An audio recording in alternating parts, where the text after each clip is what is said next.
SG anatakikana ajue amekalia hiyo kiti ya SG wa chama ya UDA kwa sababu Wakikuyu walishagua serikali.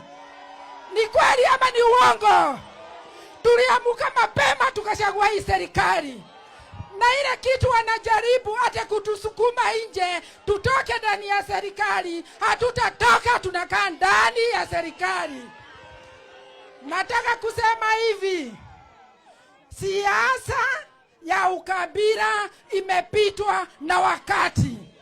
Na ndio sababu nimesema hapa Nakuru, hapa Bahati, kuna Wajaruo, kuna Wakikuyu, kuna Waturukana, na mnaishi pamoja kama madugu na madada. Si ni kweli? Hebu tuambie SG wa UDA, mimi nilikuwa naongoza chama ya UDA Nyeri, na leo niko ndani ya UDA. Akiendelea kuongea hivyo tutaenda kumtoa kwa hiyo kiti, aende akienda.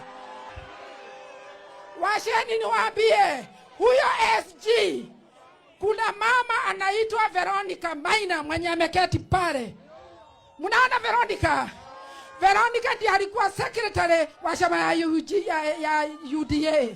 Yeye amepatiwa nafasi mbili. Yeye ni secretary general wa chama ya UDA na yeye ako East African Community. Ndio anatuletea hiyo malingo yake. Asituletee, tutakaa ndani ya serikali, apende asipende.